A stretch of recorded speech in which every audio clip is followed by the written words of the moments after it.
Bismillahirrahmanirrahim. Assalamualaikum warahmatullahi wabarakatuh. Alhamdulillahi rabbil alamin.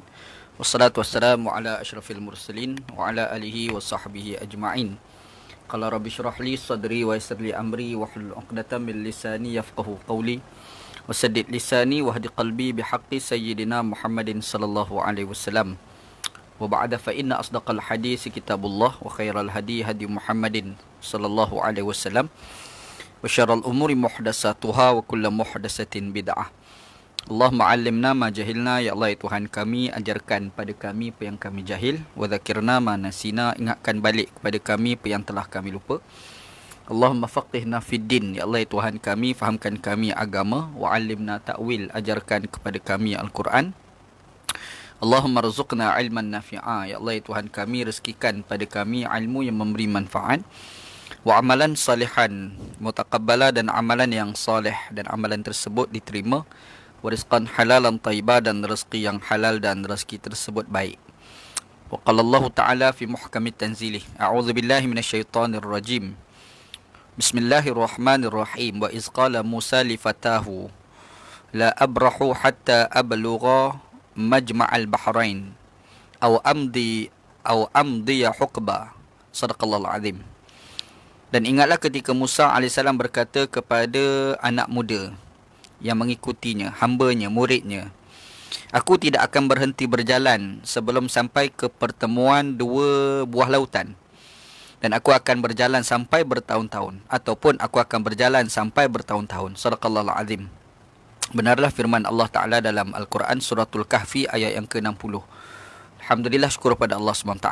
Pada malam ni kita bertemu lagi dalam siri live Facebook. Kita sambung tafsir surah Al-Kahfi.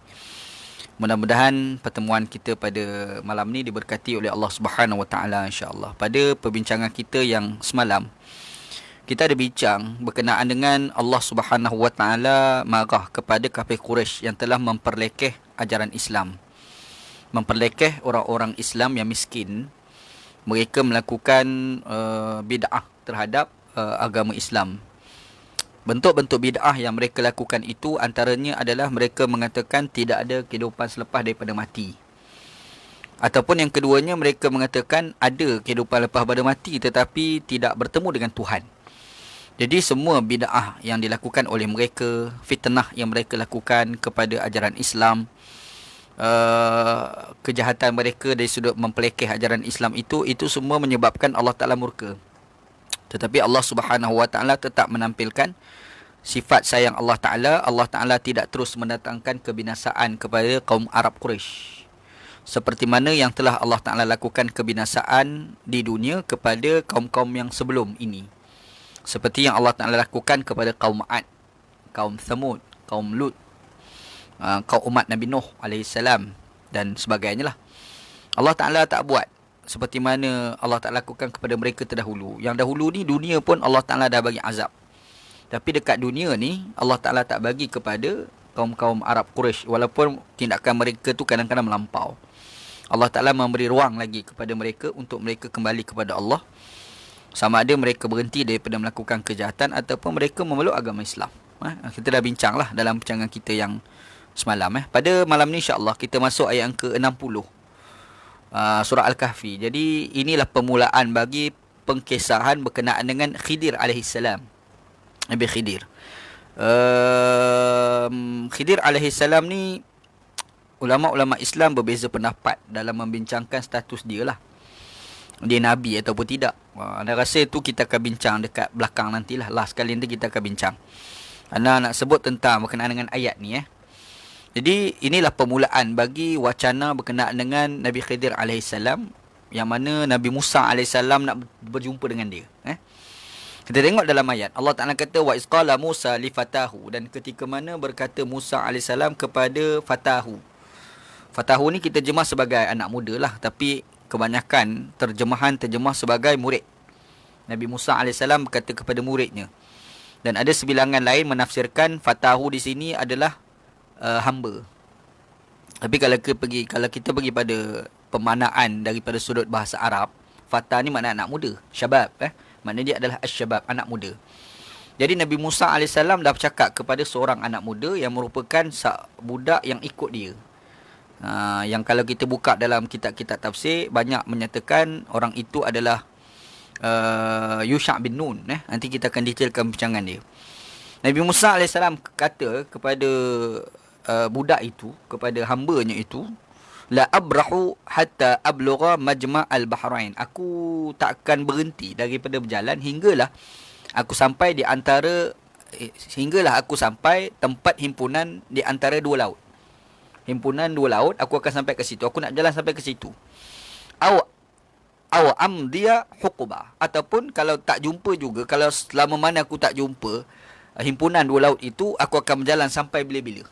Ni kata Nabi Musa AS.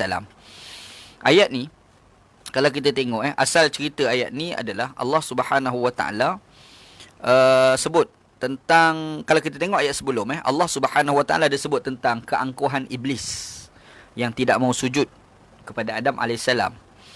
Dan kemudian dalam ayat sebelum juga Allah Taala dia sebut tentang Ashabul Kahfi.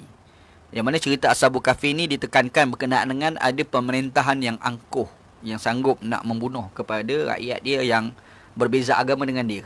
Dua. Lepas tu dalam ayat sebelum tu juga ada dikisahkan berkenaan dengan dua orang, satu kaya, satu miskin. Yang mana yang kaya itu angkuh sehingga dia menolak konsep kehidupan selepas daripada mati. Dia tengok kebun-kebun dia hebat sehingga dia mengatakan bahawasanya semua ni tidak akan dihancurkan oleh Allah Ta'ala. Lepas tu ada satu lagi watak yang disebut dalam surah Al-Kahfi yang kita dah cerita sebelum ni, adalah watak orang miskin yang taat kepada Allah. Ada harta, tapi semua hartanya infak fisabilillah.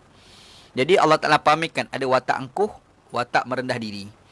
Dan kalau kita tengok daripada sudut asbabun nuzul surah Al-Kahfi ni pun, dia berkait dengan bagaimana ada orang-orang besar di kalangan orang Arab Quraisy yang sombong kepada orang-orang Islam yang ketika itu ramainya miskin. Di awal Islam, Nabi Muhammad SAW ajak umat kepada Islam. Di kalangan masyarakat Mekah pada ketika itu ramai kuat adalah orang miskin. Jadi pembesar-pembesar Quraisy yang kaya-kaya tu dia sombong, dia angkuh dengan orang-orang Islam yang miskin. Jadi cerita surah Al-Kahfi daripada awal yang kita cerita ni, dia tak lari daripada tajuk orang angkuh, orang sombong. Lepas tu macam mana ada orang yang merendah diri, orang yang taat dengan Tuhan, kan? Yang Ana ada sebut sebelum ni, surah Al-Kahfi ni dia menceritakan tentang macam mana kita nak kenal sifat mazmumah, sifat mahmudah. Kita nak kenal sifat-sifat yang tercela dan macam mana kita nak kenal sifat-sifat yang terpuji. Dan kita dah bincang semalam juga bagaimana Al-Imam Abu Zuhrah telah mengklasifikasikan tentang dua perkara, at-takhalli dan at-tahalli. At-tathhir dan at-tajmil. At-takhalli maksudnya proses pengosokan diri daripada sifat-sifat mazmumah. At-tahalli pengisian terhadap sifat-sifat mahmudah. Sebab dalam Al-Quran, dalam ayat yang 58 yang kita bincang semalam, Allah Ta'ala mulakan dengan sifat pengampun, baru disebut sifat rahmat. Jadi disebut pengampun, kita berusaha untuk mendapat keampunan dosa, makanya kita buang sifat-sifat tercela daripada diri kita dulu. Lepas tu masuk ar-rahmah, sifat kasih sayang Allah, maka kita pun isi diri kita dengan sifat-sifat mahmudah, terpuji. Jadi dia dua watak tu. Dalam surah Al-Kahfi ni dia konsisten dalam sebarang penceritaan, dia nak pamerkan dua watak, iaitu ada manusia sifat mahmudah, ada sifat mazmumah, sifat terpuji dan sifat tercela yang ada pada manusia. Jadi Allah Ta'ala dah cerita sebelum ni bagaimana ada raja yang zalim, lepas tu ada rakyat yang baik, lepas tu sanggup menyusahkan diri tidur dalam gua nak lari daripada kezaliman raja. Akhir sekali Allah Ta'ala tidurkan dia selama 309 tahun. Itu perlawanan di antara orang jahat dan orang baik, orang sombong dengan orang yang merendah diri. Lepas tu ada cerita pula yang kita cerita sebelum ni berkait dengan penciptaan Adam AS dan juga Iblis, yang mana Iblis tidak mau sujud kepada Adam. Kita cerita juga sebelum ni, ada dalam surah Al-Kahfi. Jadi sebenarnya apa yang pengajaran kita boleh ambil, iaitu cerita tentang bagaimana Iblis itu angkuh, sombong. Lepas tu ada cerita tentang ada dua orang kaya, ada orang kaya, seorang lagi orang sama-sama kaya, tapi satu merendah diri dengan cara infak hartanya fisabilillah, satu lagi sombong. Lepas tu asbabun nuzul surah ni pun ada kaitan dengan orang kafir musyrik yang angkuh dengan orang-orang miskin, angkuh dan sombong juga. Dia tajuk angkuh dan sombong, kan? Jadi dalam ayat ni Allah Ta'ala pun sebut tentang ada satu watak yang cukup merendah diri, yang tidak takabur, namanya Nabi Musa AS. Ni cerita ayat yang kita nak bincang pada malam ni lah, begitu. Jadi ayat ini Tuhan jelaskan berkenaan kisah manusia yang mulia dan merendah diri. Dia ilmu banyak. Musa ni ilmu dia banyak. Ilmu dia dianugerahkan oleh Allah Ta'ala, ilmu wahyu. Dalam dunia pada hari ni kita nak cari orang yang alim, mempunyai ilmu seperti Nabi Musa memang tak ada lah. Sebab ilmu ni merentasi daripada kita manusia pada hari inilah. Ilmu dia adalah anugerah daripada Allah Ta'ala. Allah Ta'ala bagi pada dia, yang disebut sebagai wahyu itulah. Jadi dalam keadaan dia dapat ilmu daripada Allah Subhanahu Wa Ta'ala, rupa-rupanya dia ada sifat terpuji lagi, iaitu dia tidak boleh mendengar di sana ada orang yang lebih alim daripada dia. Yang kalau dia tahu ada orang lebih alim daripada dia, dia akan jumpa orang tu, dia nak pergi belajar. Ini sifat yang terbaik. Jadi Allah Ta'ala nak cerita tentang ada satu watak berkenaan dengan orang yang mulia dan juga merendah diri. Nampak ayat sebelum dia cerita orang merendah diri, orang sombong, merendah diri, orang sombong. Dia mari cerita orang yang merendah diri. Ini cerita ayat yang kita nak bincang lah. Okey, kita tengok tafsir. Allah Ta'ala kata wa isqala Musa li fatahu, dan ketika mana berkata Musa AS kepada Fatah, anak muda. Fatah di sini kita terjemah sebagai hamba. Ketika berkata Musa AS kepada hambanya, bismillah. Ketika Musa AS bercakap kepada hambanya. Dalam ayat ni, Musa yang dimaksudkan dalam ayat ni siapa? Itu satu soalan. Kalau kita buka dalam kitab tafsir, rupa-rupanya berlaku perbincangan di kalangan orang-orang Yahudi pada zaman Nabi Muhammad SAW berkenaan dengan Musa yang dimaksudkan dalam ayat ni siapa. Kenapa? Sebab asal ceritanya, apabila ada orang-orang Arab Quraisy yang ketika itu mereka dah tak tahu macam mana nak berlawan dengan Nabi Muhammad SAW. Bila mereka tak tahu cara nak berlawan, jadi mereka ni fikir pergi ke Madinah, Yathrib pada masa tu, tanya orang Yahudi yang mereka baca Taurat, mungkin ada persoalan-persoalan yang kita kena bangkitkan kepada Nabi Muhammad SAW yang Nabi Muhammad tak boleh nak jawab. Asal cerita dia. Makanya adalah dua orang kafir Quraisy pada ketika itu, dia pergi jumpa dengan pendeta-pendeta Yahudi, tanya. Jadi pendeta Yahudi itu pun dia bagi tahulah. Dia bagi tahu, kamu tanyalah tentang tiga. Yang pertama berkenaan dengan seorang lelaki yang ilmunya merentasi segala-galanya. Ini merujuk pada Khidir lah. Yang keduanya tanya dia berkenaan dengan tentang Zulqarnain. Nanti Zulqarnain kita akan jumpa ayat tu. Tanya dia pasal ada seorang lelaki yang dia boleh berjalan di antara timur dan barat. Yang ketiga tanya berkenaan dengan roh. Jadi bila wakil daripada Quraisy ketika itu, antaranya An-Nadhr bin Al-Haris, dia balik ke Mekah, dia jumpa dengan Nabi SAW, dia tanyalah soalan tu. Dan Nabi Muhammad bila dengar soalan tu, Nabi tak boleh jawab. Nabi kata, bagi masa aku esok, aku akan jawab. Rupa-rupanya, yang kalau kita ingat balik cerita anak sebelum ni, kita dah cerita tentang Nabi Muhammad tak sebut insya-Allah. Dia tak sebut insya-Allah. Jadi disebabkan itu, Allah Ta'ala telah datangkan satu kalau kita ni cubit lah. Kalau kita marahkan anak kita, kita cubit. Jadi Allah Ta'ala cubit sikit lah Nabi Muhammad SAW tu dengan cara lengahkan sehingga 15 hari. Jadi di situ tu dalam jangka 15 hari tu macam-macam orang Quraisy ni kutuk Nabi Muhammad SAW. Jadi bila cukup 15 hari, Allah Ta'ala pun hantar Jibril AS dan bagi jawapan kepada Nabi Muhammad SAW tentang soalan-soalan, jawapan terhadap soalan-soalan yang mereka tanya. Nabi Muhammad jawab lah.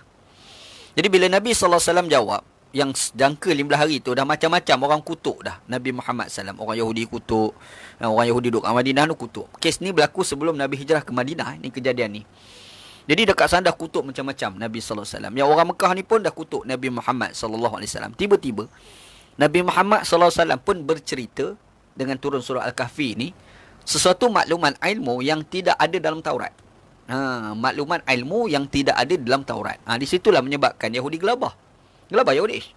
Rupa-rupanya ilmu Nabi Muhammad ni luar daripada apa kita jangka. Dalam Quran ada cerita tentang Musa AS mencari seorang lelaki nama Khidir, nak belajar dengan Khidir AS. Cerita tu tak ada dalam Taurat tapi ada di dalam Al-Quran. Itu menyebabkan orang Yahudi di Makkah, di Madinah pada ketika itu gelabah. Dia gelabah. Jadi bila sebut Nabi Musa, jadi Nabi Musa ni disinonim dengan orang Yahudi. Orang Yahudi itu dia pegang Nabi Musa AS tu kan.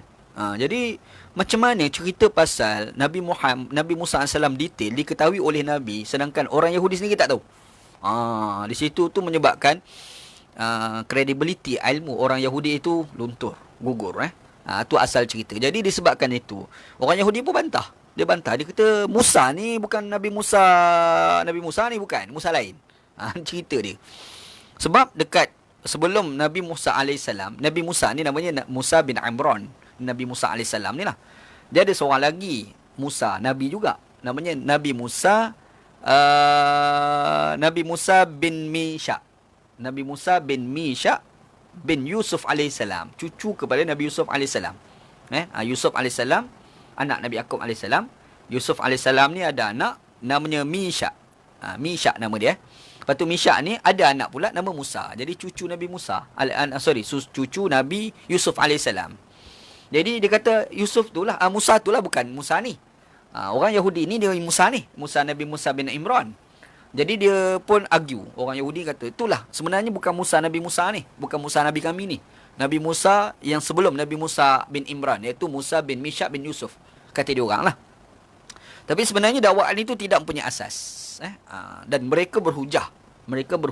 Orang Yahudi ketika itu berhujah untuk mengatakan bahawasanya Musa itu bukan Musa bin Imran. Antara hujah mereka, mereka kata macam mana Nabi Musa alaihissalam dalam cerita, sebab kalau kita tengok jalan cerita dulu, asal cerita tentang Nabi Musa nak jumpa dengan Khidir alaihissalam ni adalah, dia ada beberapa riwayat sebenarnya. Cuma riwayat yang paling sahih yang ada dalam Sahih Al-Bukhari, Nabi Musa alaihissalam berkhutbah di hadapan kaum Bani Israel. Masa ada khutbah itu, tiba-tiba Nabi Musa alaihissalam bagi tahu kepada kaum Bani Israel, dalam dunia ni tak ada orang lebih alim kecuali aku. Aku tak ada orang lebih alim aku. Lalu Allah Ta'ala ni kalau baca dalam hadis Sahih Al-Bukhari, disebut fa'ataballahu. Allah Ta'ala marah, murka. Allah Ta'ala marah. Lalu Allah Ta'ala hantar Jibril bagi tahu pada Nabi Musa AS bahawasanya di sana ada orang lebih alim, Khidir AS. Dia duduk dekat satu tempat, nama tempat tu Majma'ul Bahrain, himpunan di antara dua lautan. Bukan nama tempat. Tempat itu adalah himpunan dua lautan. Nabi Musa AS bila dengar, Nabi Musa nak pergi berjalan, nak cari. Orang tu nama Khidir lah. Itu cerita Khidir. Khidir kita cerita kemudian. Jadi Nabi Musa AS, bila Nabi Musa digambarkan, dia bercakap, dia kata tak ada lebih alim. Jadi kaum Yahudi kata, itu bukan Nabi Musa sebenarnya. Sebab kalau Nabi Musa, kenapa dia ada angkuh? Mana mungkin seorang Nabi itu angkuh? Ini argument ataupun hujah datang daripada kalangan orang-orang Yahudi. Gitu. Itu satu. Yang kedua, dia kata orang Yahudi, takkan kod Nabi Musa AS, takkan kod dalam kisah Musa ni adalah Nabi Musa AS bin Imran. Kenapa? Sebab kalau dia Nabi Musa, kenapa dia boleh ada ilmu dan ilmunya tak banyak kalau nak dibandingkan dengan ilmu Khidir AS? Mana mungkin? Pada dia kata ilmu Khidir jauh lebih banyak, Nabi Musa ni, ilmu Nabi Musa jauh lebih banyak pada Khidir. Tiba-tiba digambarkan dalam cerita ini seperti Nabi Musa AS ilmunya kurang daripada Khidir, sebab Nabi Musa berjalan mencari ilmu dengan Khidir. Macam mana cerita itulah. Yang tu diargue, dihujah oleh kaum Yahudi pada masa itulah. Cuma pihak Islam ni menjawab. Yang pertamanya, tidak ada satu riwayat sebut bahawasanya Musa yang disebut dalam ayat Quran itu merujuk pada Musa bin Misha. Musa bin Misha tak ada. Yang adanya semua menceritakan berkait dengan Nabi Musa alaihissalam, iaitu Musa bin Imran. Begitu. Satu. Yang keduanya, kalau kita baca dalam ayat ni, Allah Ta'ala kata Nabi Musa alaihissalam ni, dia berkata kepada Fatahu, anak dia. Anak muda. Siapa anak muda tu? Dalam semua kitab tafsir, hampir semua mengatakan anak muda itu adalah Yusha' bin Nun. Yusha' bin Nun. Yusha' bin Nun ni, siapa dia? Yusha' bin Nun ni, dia ni adalah Yusha' bin Nun. Dia ni dia kalau dengan Nabi Musa alaihissalam, dia tu lebih tua. Kalau dia dengan Musa bin Misha, dia kalau banding segi umur, Yusha' tu lagi tua berbanding Musa bin Misha.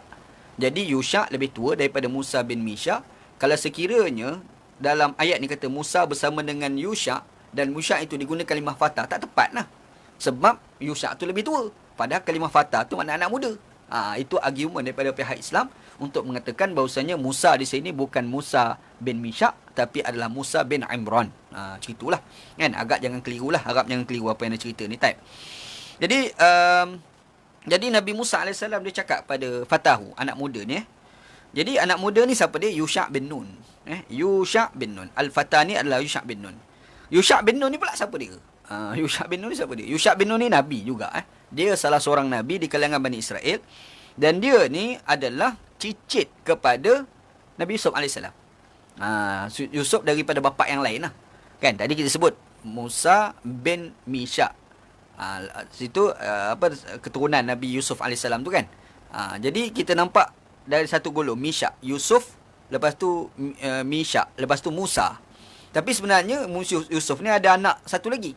Anak satu lagi tu namanya anak tu namanya Ifrasim. Yusuf, lepas tu Ifrasim. Ifrasim tu pula dia ada anak namanya Nun. Nun tu pula dia ada anak nama Yusha. Tu susu galur dia. Jadi dia ada berapa 4 peringkat kat situ lah. Daripada sudut sini ada 3 peringkat. Musa bin Misha tu kan. Dia ada Yusuf, Misha, Musa. 3.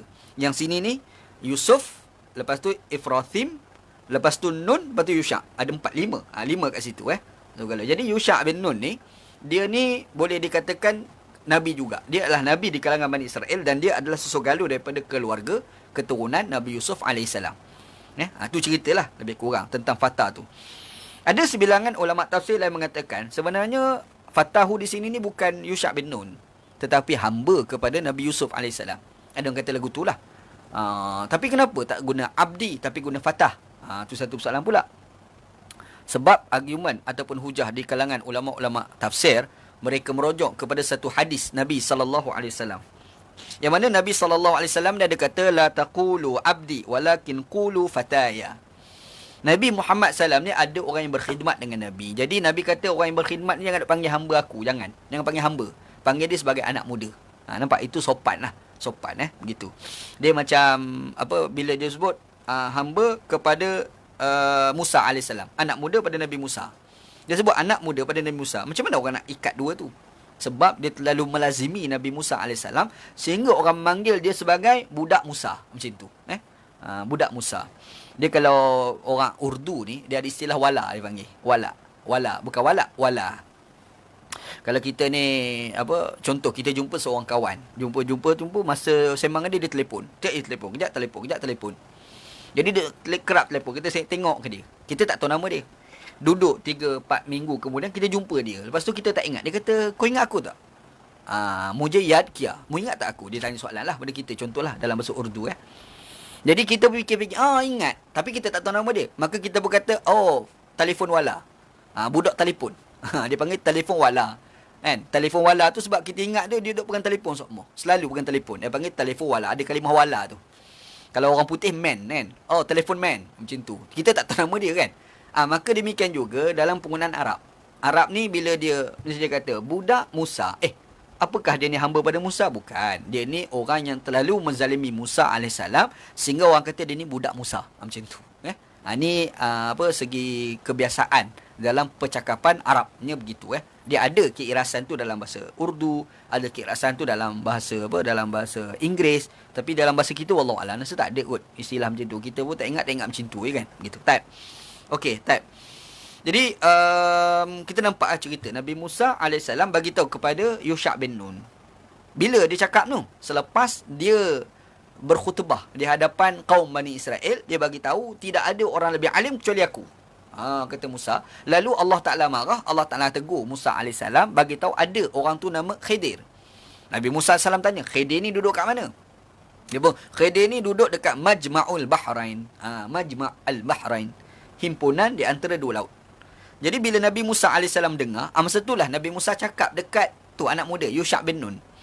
Dia kata apa? Dia kata, wa isqala Musa li fatahu la abrah hatta ablugha majma'al bahrain. Aku tidak akan berhenti hinggalah aku sampai himpunan di antara dua laut.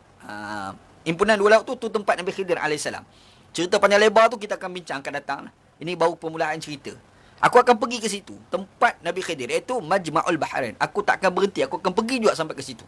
Cerita. Nabi Musa AS kata macam tu. Jadi bila sebut Majma'ul Bahrain, yang dikatakan tempat Nabi Musa, kat mana? Itu satu persoalan, Majma'ul Bahrain ni. Kalau kita buka dalam kitab tafsir, ada ulama tafsir dia bagi tafsiran ni pelbagai. Ada satu ulama tafsir kata itu adalah kalam hakiki. Memang tempat itu adalah himpunan dua laut. Jadi apa maksud himpunan dua laut? Satu. Yang kedua, di mana? Ada sebilangan ulama tafsir kata tempat itu adalah di Afrika. Ada. Kan? Lepas tu ada pula mengatakan dekat Armenia. Dan ada pula mengatakan dekat Andalusia. Tapi yang tahunya tak pasti. Tak tahu kat mana. Dan ada orang kata, yang dia katakan Majma' al-Bahrain itu adalah air laut yang berada dua negara. Dua negara di antara Rom dan Farsi. Jadi tengah-tengah tu, laut tu. Itu kata Majma'ul Bahrain. Iaitu laut yang berada di antara dua negara. Dua antara negara tu, Rom dan Farsi. Ada ulama tafsir lagu tu. Dan ada ulama lain tafsirkan, dia kata tak, sebenarnya pemanaan dalam ayat ini adalah majaz. Dia bukan kalam hakiki, tapi kalam majaz. Malah kalam majaz ni maksudnya secara metafora. Dia bukan ayat secara hakiki tu. Maksudnya apa dimasukkan dua laut? Dia kata di antara dua ilmu yang besar, ilmu Nabi Musa dan ilmu Nabi Khidir. Begitu. Dia faham macam tu. Ada ulama tafsir lagu tu. Dia kenapa sebut dua laut? Bila sebut laut kan dia iras dengan ilmu. Dalam ayat Al-Quran pun Allah Ta'ala bila sebut ilmu selalu dikaitkan dengan laut. Jadi dia kata di antara dua ilmu. Satu ilmu Nabi Musa AS, iaitu ilmu kenabian. Satu lagi ilmu Nabi Khidir AS, ilmu kewalian. Kan? Khidir ni ulama khilaf apakah dia Nabi ataupun tidak. Ada sebilangan ulama kata Khidir itu adalah Nabi. Dan ada ulama kata dia bukan Nabi. Argumen yang mengatakan dia bukan Nabi itu, yang pertama, kalau Nabi mesti ada umat. Sedangkan Khidir tidak ada umat. Itu satu persoalan. Yang kedua, dalam Al-Quran Allah Ta'ala kata Khidir ni dia mempunyai ilmu laduni, min ladunna ilma. Allah Ta'ala bagi ilmu di sisi Allah Ta'ala. Dua. Yang ketiga, ilmunya merentasi daripada ilmu fizik, merentasi ilmu manusia. Sebab tu dia kata pecahkan kapal, dia boleh baca masa depan. Sedangkan ilmu Nabi dia mesti selaras dengan kehendak umat, selaras dengan umat. Tiba-tiba ilmu yang ada pada Khidir dia merentasi ilmu umat. Dia tak kena dengan tajuk sebab dan akibat, macam tu. Dia mesti ilmu Nabi ni dia mesti ilmu yang selaras dengan sistem alam. Dia mesti selaras dengan kauniah, sistem alam, sebab akibat, ataupun kita namakan sebagai sunnatullah. Sedangkan ilmu yang ada pada Khidir alaihissalam itu merentasi daripada tajuk ilmu fizik, berentasi daripada ilmu ni, ilmu apa? Ilmu kauniah, ilmu sunnatullah ni. Macam tu. Itu yang ada perbincangan apakah Khidir tu Nabi ataupun tidak. Dan kita tengok tak ada satu ayat Quran pun cerita dia ni Nabi. Tak ada. Yang ada cerita ni rajulun soleh. Seorang lelaki yang soleh. Macam tu kan. Sebab itulah ada ulama mengatakan Khidir itu bukan Nabi. Tapi Khidir itu adalah seorang wali. Wali ni orang soleh lah. Orang yang dekat dengan Allah Subhanahu Wa Ta'ala. Begitu ya. Cuma adalah perbincangan dalam kalangan ilmuwan-ilmuwan Islam. Apakah Khidir AS ni dah mati ke tak mati? Itu ada debat lah. Yang pertamanya ada pandangan yang mengatakan mati. Ada yang kata tak mati. Pandangan majoriti ulama yang mengatakan tak mati. Pandangan ulama majoriti mengatakan Khidir itu tidak mati. Seperti mana Imam Mahdi macam itulah. Orang yang mengatakan mati ni pula dia berhujah merujuk kepada ayat Al-Quran innaka mayyitun wa innahum mayyitun. Tu hujah mereka. Muhammad tu mati, yang lain pun mati. Nabi Muhammad SAW yang mulia pun mati. Takkan Khidir AS tak mati? Dia pusing kot tu. Hujah dia kot tu lah. Lepas tu, seseorang itu dikira sebagai mati. Seseorang itu dikira sebagai seperti mana yang lain. Kecuali ada bukti yang jelas mengatakan dia sebaliknya. Maksudnya kalau sekiranya tidak ada riwayat yang menyatakan dia dah mati, maka mengatakan dia tidak ada satu riwayat mengatakan yang dia tu hidup sebagai contoh, maka dia dikira sebagai mati seperti mana orang lain lah. Orang lain tu mati, maka dia pun mati. Kecuali kalau ada nas yang bagi cerita yang dia tak mati. Itu argumen pandangan yang pertama mengatakan dia mati. Nabi Khidir AS ni mati. Lepas tu golongan yang kata tak mati ni, itu pandangan ulama yang majoriti. Adalah hujah-hujah dia. Dia tengok segi pengujahan, kelebihan Khidir alaihissalam, seperti mana kelebihan ada pada Isa alaihissalam. Satu dua banyak-banyak cerita. Jadi majoriti ulama penghujahan daripada sudut teks Al-Quran dan hadis, mereka menyimpulkan bahawasanya Khidir alaihissalam itu tidak mati. Tapi di sana ada ulama yang menyatakan bahawasanya Khidir alaihissalam mati. Kerana merujuk kepada kebiasaan manusia itu mati, mana mungkin Khidir alaihissalam itu tidak mati. Hujah kat situ. Nabi Muhammad SAW tu sebaik-baik manusia. Tiba-tiba sebaik-baik manusia pun mati. Takkan kok Khidir AS tu pula tak mati? Nampak? Hujah dia orang lah. Itu hujah pandangan yang mengatakan tak mati. Ada pula satu lagi kata mati. Macam itulah. Ini dua pandangan. Ana tak ada masalah. Pada ana ini adalah isu khilafiyah dalam isu akidah.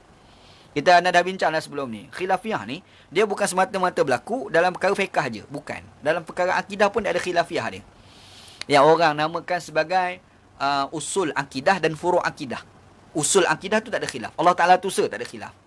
Nabi Muhammad, Nabi akhir zaman tak ada khilaf. Tapi di sana ada tajuk, ayah Nabi Muhammad SAW ni syurga ke tidak? Itu perkara akidah. Khilaf. Ada ulama kata syurga, ada ulama kata neraka. Khilaf. Perkara akidah. Sebab apa? Dia dalam tajuk furu', bukan usul akidah.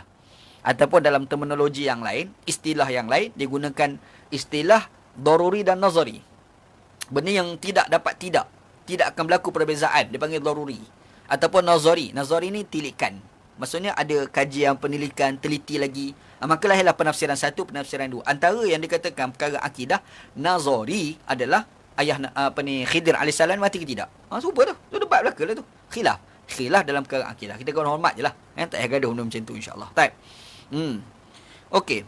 Jadi dalam ayat ni kita akan nampak macam mana Musa AS bila dia dengar ada orang lebih pandai pada dia, dia ada satu sikap yang cukup baik. Iaitu nak pergi belajar. Sebab itu kalau kita tengok kisah-kisah ulama-ulama terdahulu, Al-Imam Al-Bukhari, dia mendengar di satu tempat yang jauh, di sana ada orang alim, dia sanggup berjalan kaki belajar dengan orang tu. Jabir bin Abdullah, seorang sahabat Nabi, dia tu sahabat Nabi dah, ilmu dah banyak dah, tiba-tiba dia dengar ada orang lain namanya Abdullah bin Unais, ilmu dia banyak, dia sanggup berjalan berbulan-bulan semata-mata untuk mendapatkan ilmu. Itu kehebatan lah orang nak mencari ilmu. Kita tak ada. Kadang-kadang sekarang ni nak dapat ilmu senang je sekarang. Google, tengok YouTube, tengok live Facebook. Kadang-kadang boleh ilmu tapi kita tak dengar kan. Tapi kehebatan yang kita boleh ambil daripada kisah Nabi Musa, dia ni bila dapat tahu ada orang lebih alim daripada dia, dia sanggup berjalan untuk mencari orang itu untuk menuntut ilmu. Iaitu Khidir AS lah. Jadi dia pun kata, aku tidak akan berhenti dalam jalan hingga aku sampai Majma'ul Bahrain, sampai dekat himpunan dua laut, iaitu tempat Nabi Khidir AS berada lah gitu. Ataupun dia kata, maksudnya kalau aku, yalah sebenarnya Majma'ul Bahrain tu Nabi Musa tak tahu kat mana tempat tu, tak tahu.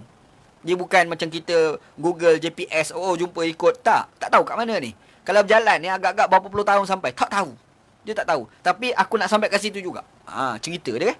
Dia bagi tahu dekat anak muda tu, murid dia tadi tu, Yusha' bin Nun tadi. Dia bagi tahu.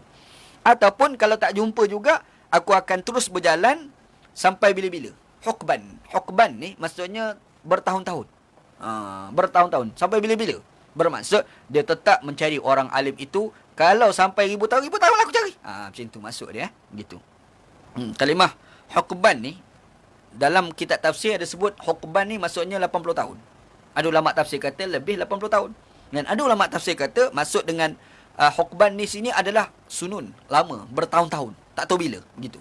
Kan? Sebab dalam Quran ada kalimah hukban dalam ayat yang lain. Contoh anak buat kat sini dalam surah An-Naba ayat 23, 21, 22, 23. Allah Ta'ala kata inna jahannama kanat mirsada. Sesungguhnya neraka itu sedang mengintai-ngintai.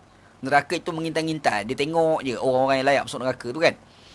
Litarina ma'aba. Dan neraka itu merupakan tempat bagi orang-orang yang turut, orang yang melampau. Lepas tu labisina fiha ahqaba. Mereka adalah penghuni di dalam neraka itu ahqaba, bertahun-tahun, tak tahu bila. Ahqaba. Jadi ada ulama tafsirkan bila Nabi Musa kata au amdiya hukban, dia banyak bacaan. Ada baca hukban, ada baca hukuban, ada baca haqaban. Macam-macam lah. Itu segi qiraat, biar ulama qiraat dibaca. Jadi dia kata kalau aku cari Khidir ni sampai dekat Majma'ul Bahrain, tiba-tiba tak tahu kat mana, aku berjalan sampai bertahun-tahun pun aku akan jalan juga cari Khidir AS. Semangat mencari ilmu yang ada pada Nabi Musa AS. Begitu. Pengajaran kita boleh ambil daripada kisah ni, kita ada ilmu macam mana pun jangan angkuh. Tu kita kena ingat.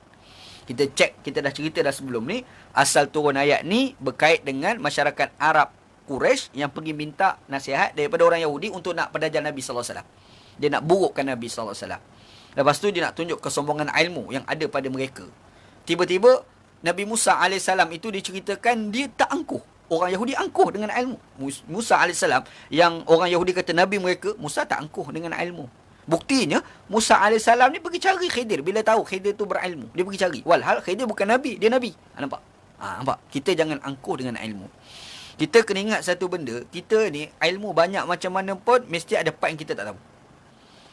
7-8 PhD tapi sembang dengan budak kecil ke macam mana budak kecil boleh tahu, aku tak tahu. Maksudnya kita ni tidak boleh angkuh dengan ilmu. Tu satu. Yang kedua, sifat orang berilmu ni dia mesti ada ketagihan dengan ilmu.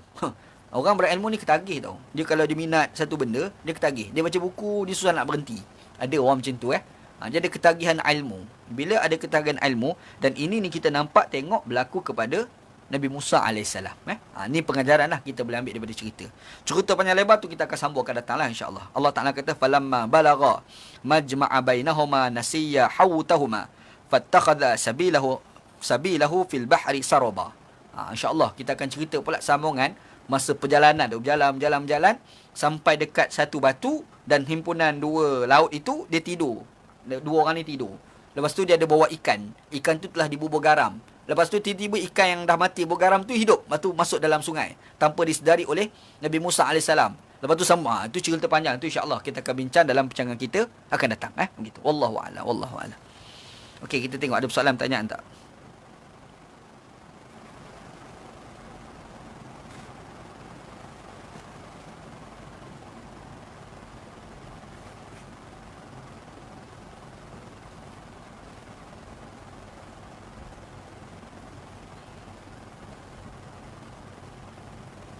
Dah cerita dah.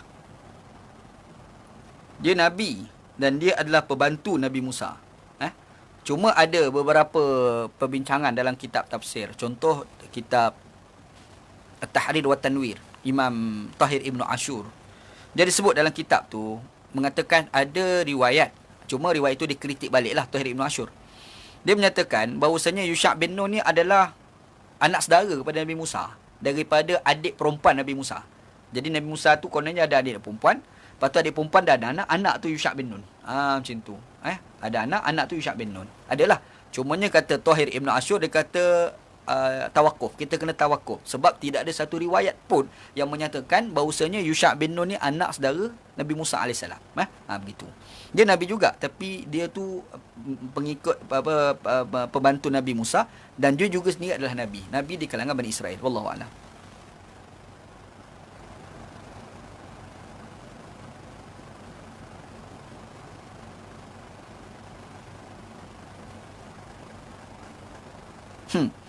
Khidir itu maknanya hijau. Khidir itu maknanya hijau. Kita belum sampai lagi tajuk ni, insyaAllah. Kita akan sampai tajuk kenapa namanya Khidir. Kenapa kait dengan hijau. InsyaAllah kita akan bincang tajuk tu. Khidir tu maknanya hijau. Khadra tu maknanya hijau.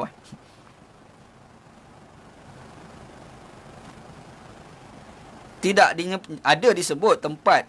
Kalau buka dalam dalam Tahrir wa Tanwir tu je senaraikan.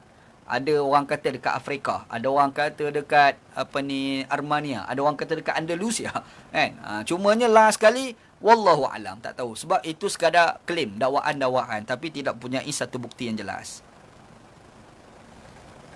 Bukan pertembungan laut masin lawa, bukan.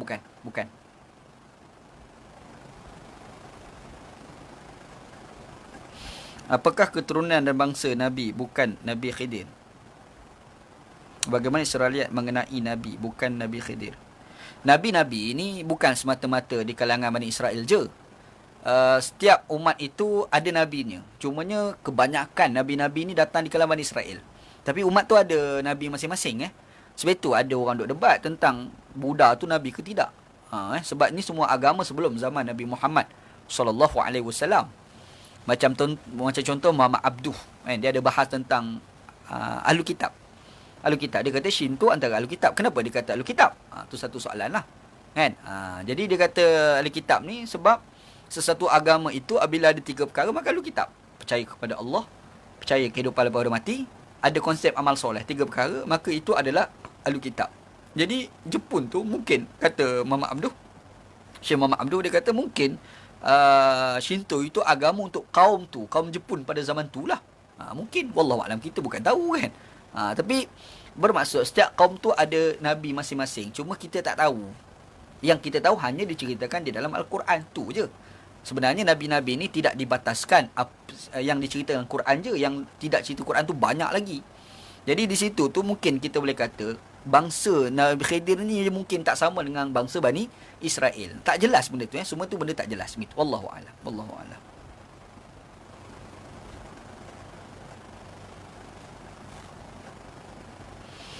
Jumpa nak jumpa, kalau kita nak kata andai dia hidup.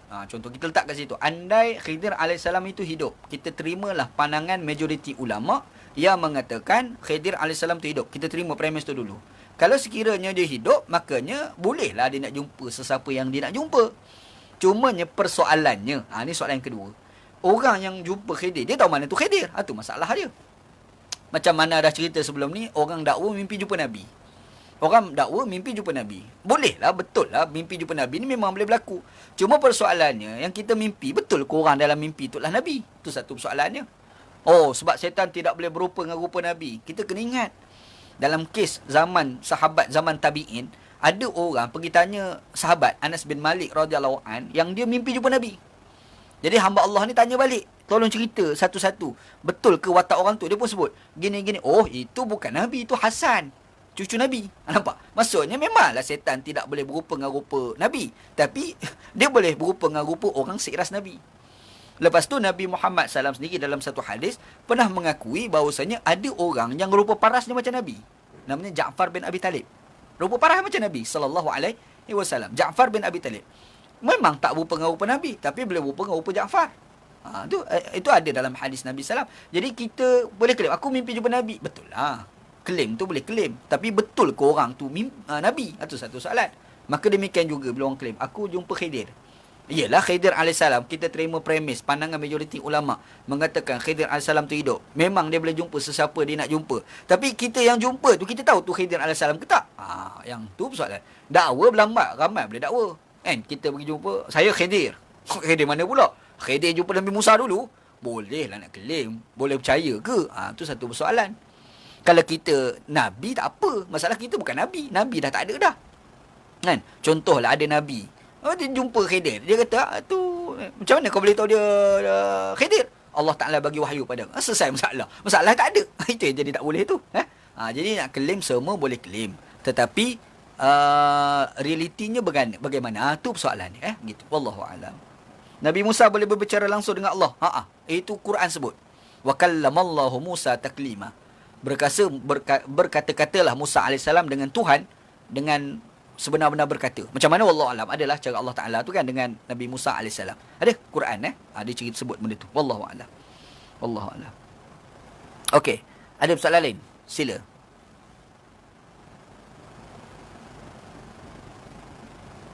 Wallahualam. Itu semua tidak diceritakan. Semua tidak ceritakan. Apakah jadi berkeluarga ke tidak, kita tak tahu. Itu semua tidak. Kita hanya dengar perdebatan ulama, hidup ke tidak, hidup ke tidak. Itu pun khilaf. Itu pun khilaf. Kalaulah ada cerita dalam Quran hadis yang dia tu ada berkeluarga sampai sekarang, tak timbullah khilaf dia tu hidup ataupun tidak kan. Yang kita tengok khilaf tu hidup atau tidak, itu pun berlaku khilaf, perbezaan pandangan di kalangan ulama-ulama muktabar begitu. Kalau tengok Abu Ala Al-Maududi, ada kitab. Kalau tengok kitab mana, tapi kitab ni kitab bahasa Urdu. Tafhimul Quran. Ni kitab ni. Ini kitab Tafhimul Quran. Tapi kitab ni bahasa Urdu. Dia mengatakan dalam kitab ni, dia menyatakan bahawasanya Khidir alaihissalam ni bukan manusia. Lagi best. Lagi dia punya argument dia. Dia kata Khidir alaihissalam itu adalah malaikat. Sebab apa? Sebab argument dia, hujah Abu A'la Al-Maududi, dia kata apabila dia boleh bunuh orang kan, lepas tu dia boleh pecahkan sampan. Padahal bila sebut hukum Nabi, dia mesti ikut sistem alam. Tiba-tiba dia punya kesimpulan dia merentasi pada sistem alam. Jadi di situ menandakan dia bukan manusia, tapi dia adalah malaikat. Ambil kau. Ini Abu A'la Al-Maududi dalam kitab ni lah, Tafhimul Quran. Kitab ni bahasa Urdu. Ramai orang tak tahu hujah itu sebab kitab ni dalam bahasa Urdu. Tak ramai orang Malaysia boleh baca kitab Urdu lah. Wallahualam. Wallahualam. Okey, ada persoalan lain tak? Jilid berapa Tak. Tak ingat jilid berapa.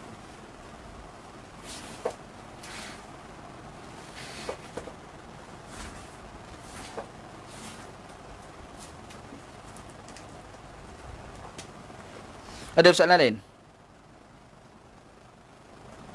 Dalil lain tu sebab tidak ada satu bukti dan riwayat menyatakan bahawasanya Khidir AS itu mati. Dan kita akan sampai nanti wacana tu lah. Sampai satu ayat nanti yang macam mana ulama'-ulama' boleh simpulkan bahawasanya dia tidak mati. Kita akan sampai tajuk tu nanti insyaAllah.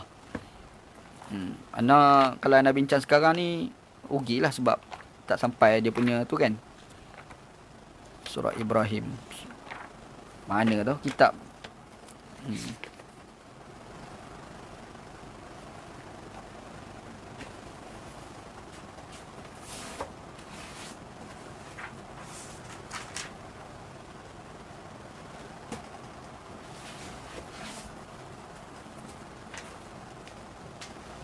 Okey, ada soalan lain. Pandangan Maududi itu gharib kan Ustaz? Memang gharib lah. Memang ganjil. Tapi menarik. Sebab argumen dia, antara hujah dia menarik ke. Ana baca, kata, sebab dia kata, mana Ana tak ingat. Muka surat berapa.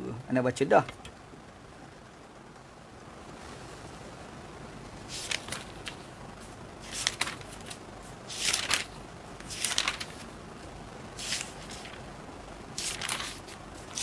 Okey, ada soalan lain tak?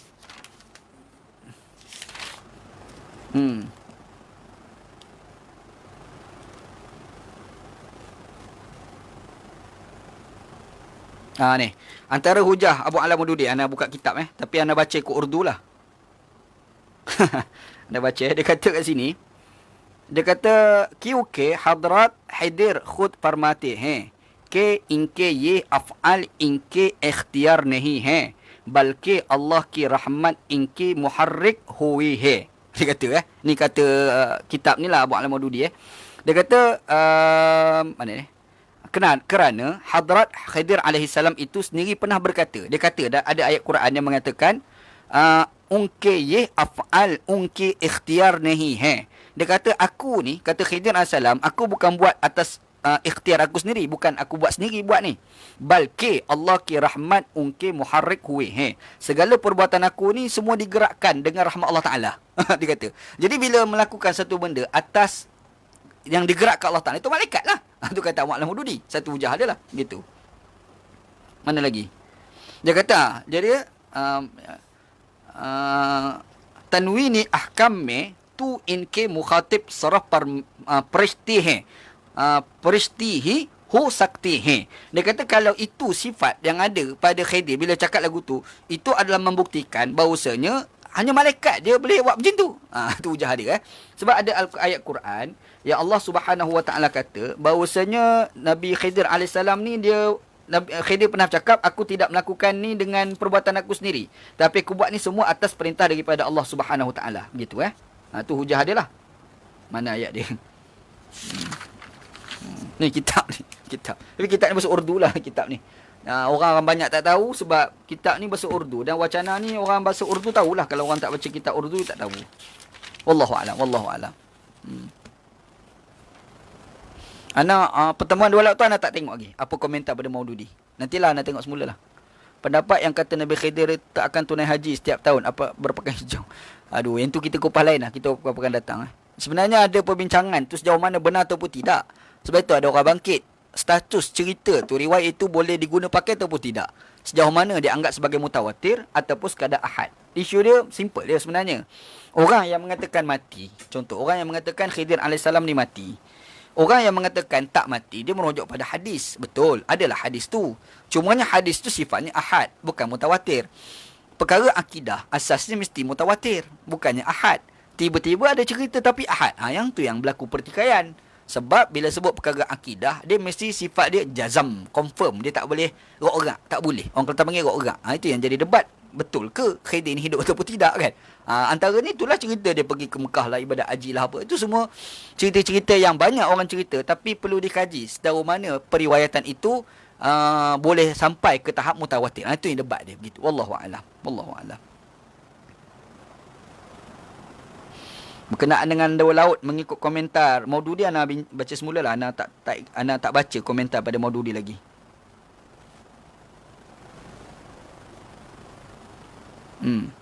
Nabi Ilyas ni tak ada wacana, tak tahulah ada wacana kata dia hidup ke tidak.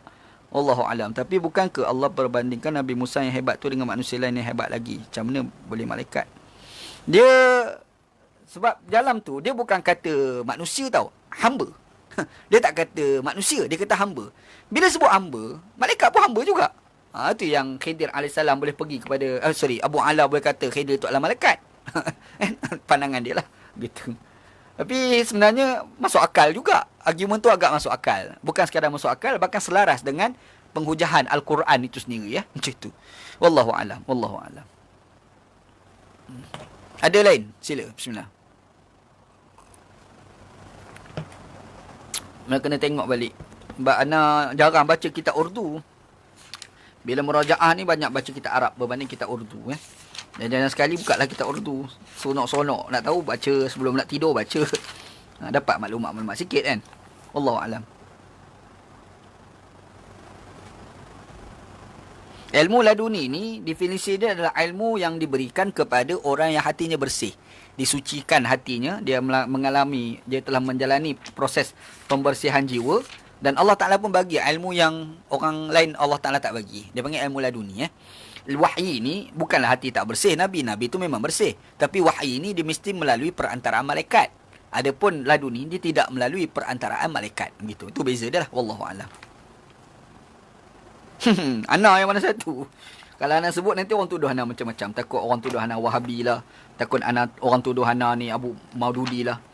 Ana tahu Ana meraihkan semua pandangan itu. Cumanya bila Ana baca komentar pada Maududi tu dengan pengujahannya agak sedap. Ana tu lah. Ana boleh kata agak sedap pengujahan dia Lepas tu dia benda tidak jazam lah, terikat kepada penafsiran. Jadi kalau kita nak terima pun tak apa, tak terima pun tak apa.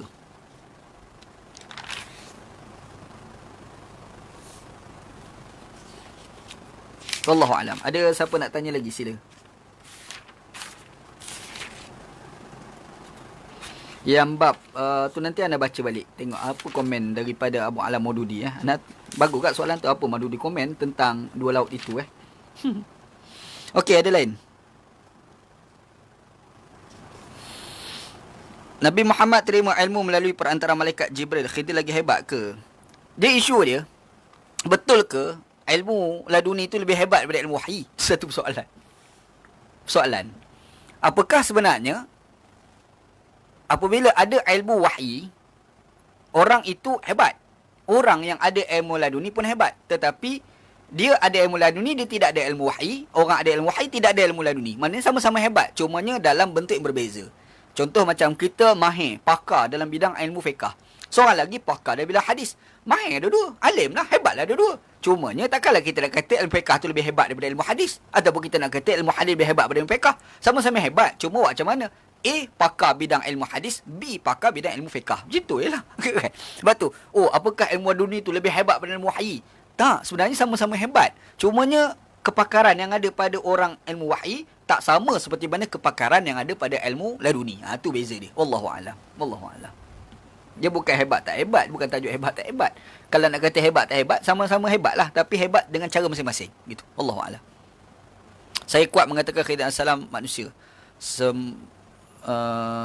Semasa juga dengan Zulkarnain jumpa air kehidupan. Ya. Anda pun tengok banyak komentar, hampir semua ulama yang mengatakan malaikat hanya seorang je. Abu Alam Maududi saja yang mengatakan begitu. Cumanya menariklah apabila dia bagi pandangan sebegitu, sebab ini pandangan yang berbeza daripada semua ulama. Itu yang menarik. Dikala orang bincang, Khidir AS ni orang nabi ataupun tidak? Dia bukan tajuk nabi ke tidak, dia kata tak, sebenarnya Khidir ni malaikat. Selesai. Dia bubuh lain luar daripada apa yang kita fikir terus. Tu Abu Alam Maududi lah begitu. Apa pandangan ahli sufi dalam bab ni? Khidir AS hidup.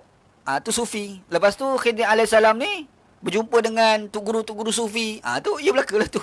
Itu sufi punya wacana lah. Wallahualam. Mari mana tak tahu ni. Saifuddin Awang tak tahu. Ana tak tahu. Ana tak pernah dengar pula cerita-cerita yang kata kita kena bagi salam pada Khidir AS. Bagi salam pada Nabi Ilyas tak tahu. Wallahualam. Ana tak pernah dengar. Ni baru ana tahu. Wallahualam. Ada lain? Silakan. Dia kalau ada siapa nak berbual dengan ana, boleh tekan butang invite. Tekan butang invite, kita boleh berbual lah kalau nak bersembang lah. Okey. Ada lagi? Bismillah. Alhamdulillah.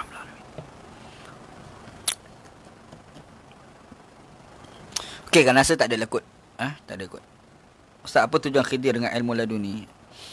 Ilmu laduni ni, dia macam mana Kalau orang yang pernah mengalami tradisi ilmu tasawuf, dia akan rasa kenikmatan bagi ilmu. Kita ni dapat ilmu yang pertama pembacaan. Kalau orang belajar, macam mana belajar tafsir mula-mula sekali, yang guru ana tu lah Maulana Zarwali Khan, yang guru pada Maulana Fakhr Razi juga tu lah, yang meninggal beberapa bulan lepas. Masa ana mula-mula sekali belajar tafsir, dia sebut klasifikasi ilmu. Dia kata ilmu tu ada 4. Dia kata ilmu tu ada 4. Yang pertama dia panggil ilmu kasbi, ilmu wahyi. Yang kedua ilmu laduni. Yang nombor 1 ilmu wahyi. Yang kedua ilmu laduni. Yang ketiga dia panggil ilmu ilhami. Yang keempat dia panggil ilmu kasbi. Ilmu wahyi ni wahyu Allah Ta'ala bagi kepada para Nabi melalui Jibril. Satu lagi ilmu laduni, macam kes Khidir AS. Yang ketiga dipanggil ilmu ilhami, ilham. Kita ni dapat ilmu ilham. Kadang-kadang buat kereta termenung dapat idea, ilham. Yang keempat dipanggil ilmu kasbi. Ilmu kasbi ni maksud ilmu kita dapat hasil pada usaha.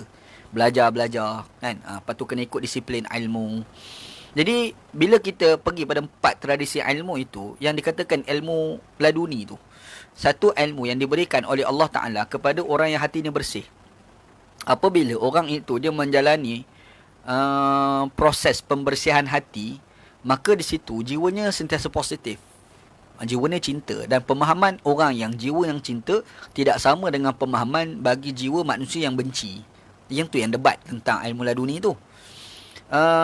Ilmu ni dia macam kita suka minum teh lah. Macam Ana suka minum teh. Teh yang Ana suka ni tak bergula. Tiba-tiba ada orang buat teh bergula. Ana minum betul tak? Tak boleh minum, tak sedap.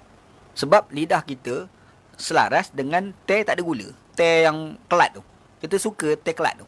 Ana macam tu. Ana kalau gula jadi tak baik, jadi tak sedap. Jadi macam tu Jadi orang macam Ana yang tahu nikmat minum teh yang kelat itu, tapi orang yang tak ada, dia tak, bukan lidah macam lidah Ana, dia tak rasa nikmat tu. Macam tu lah apabila bincang tentang ilmu laduni. Jadi ada orang ni dia dekat dengan ilmu macam tu, maka dia rasa itu satu kenikmatan dalam kehidupan dia.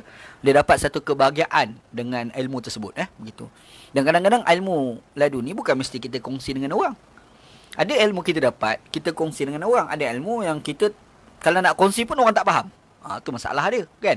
Antaranya ilmu laduni. Kes Nabi Musa AS dengan Nabi Khidir AS. Nabi Musa tak faham.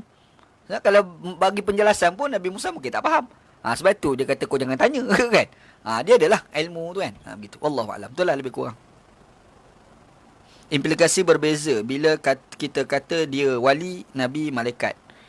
Kalau kita kata nabi, ada tajuk dia ada umat ke tidak? Sebab nabi mesti ada umat. Yang kedua, kalau nabi mesti dapat melalui Jibril. Ini tidak Jibril. Satu. Jadi nabi nampak tak kuat. Lepas tu kita pergi pada dia ni adalah malaikat. Nampak hujah-hujah tu macam kuat pula pengujahan tu, kan? Implikasi dia malaikat. Mungkin juga. Lepas tu yang lain tu dia adalah wali. Pun boleh juga. Wallahu a'lam lah. Kita tak tahulah hakikat sebenar gitu. Wallahu a'lam. Manusia ada kelebihan, ada tenaga, dalaman dan six sense yang Allah berikan jika diusahakan. Boleh. Dia sebenarnya kalau orang yang menjalani perbincangan ilmu yang bukan semata-mata akli, tapi dia pergi pada empirical, contoh kalau orang belajar falsafah, dia akan jumpa tajuk ilmu yang kita dapat melalui rasional. Ada pula ilmu kita dapat dengan empirical. Ada yang ketiga, dia panggil intuisi. Intuisi ni bukan semua dapat. Orang-orang tertentu sahaja yang menjalani perjalanan itu dia akan tahu. Orang bercinta dengan orang tak bercinta takkan sama. Lain. Pemahaman cinta bagi orang bercinta, pemahaman cinta orang tak bercinta tak sama.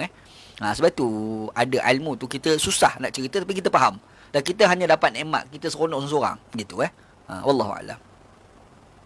Apakah ilmu laduni ada sampai sekarang? Mungkin ada. Anda boleh nak kata tidak ada, tak boleh. Ada, tapi siapa? Itu persoalan dia. Kalau ada orang tu ada ilmu laduni, dia pergi klaim, saya ada ilmu laduni. Betul ke ilmu kau tu ilmu laduni ke setan? Satu soalan lah, kan? Kita boleh kata, ia ada. Tetapi siapa? Itu persoalan dia. Klaim bukan mesti boleh percaya. Kadang-kadang ramai orang klaim, tak boleh percaya pun. Banyak macam mana cerita tadi, mimpi jumpa Nabi. Ramai orang klaim. Kat Malaysia ni, Hindu pun mengaku mimpi jumpa Nabi Muhammad. Tapi tak mesti Islam pun. Nampak? Klaim lah ke? Ya ke tidak tu? Itu persoalan Wallahu a'lam. Hmm. Kalau malaikat tak wujudlah laduni sebab dah malaikat. Boleh juga kata macam tu. Tapi kalau kita nak kata, apa masalah kalau malaikat dapat ilmu laduni? Ilmu yang ada pada malaikat tu semua ilmu laduni. Semua malaikat ni adalah dapat ilmu laduni. Macam tu. Tak pelik. Sebab ilmu malaikat tak serupa dengan ilmu kita. Kan? Ilmu kita beza dengan ilmu malaikat. Gitu. Bahkan Quran sendiri pada mengatakan bahawasanya malaikat juga berilmu. وَعَلَّمَ آدَمَ الْأَسْمَاءَ كُلَّهَا ثُمَّ عَرَضَهُمْ عَلَى الْمَلَائِكَةِ. Kami ajar ilmu kepada Adam dan ilmu yang sama kami bentangkan kepada malaikat. Ada ilmu jugalah. Begitu Wallahu a'lam. Tak tahulah sejauh mana benar. Semua ni ijtihad lah. Semua ijtihad. Ijtihad ulama-ulama tafsir Maududi dia telah pecah satu tradisi, satu penafsiran. Dia pergi tafsirkan nama apa? Khidir AS ni malaikat. Ambil kau. Orang tak pernah tafsir lagu tu, dia bawa tafsir. Dialah satu-satunya ulama dalam dunia ni yang mengeluarkan tafsir sebegitu. Gitu. Wallahu a'lam. Abu Alam Maududi. Di Pakistan ni banyak ulama yang punya pandangan yang pelik-pelik. Kita tafsir lah, kena baca tak tafsir diorang. Cuma banyak kupasan dalam bahasa Urdu, bukan dalam bahasa Arab Jadi kita yang orang Malaysia tak ramai yang boleh cakap Urdu. Satu Urdu tulisan dia tulisan Jawi pula. Wallahu a'lam, wallahu a'lam. Okey, nasihat tak ada kot. Wallahu a'lam, sallallahu ala sayyidina Muhammad wa ala alihi wa sahbihi ajma'in walhamdulillahi rabbil alamin. Assalamualaikum warahmatullahi wabarakatuh.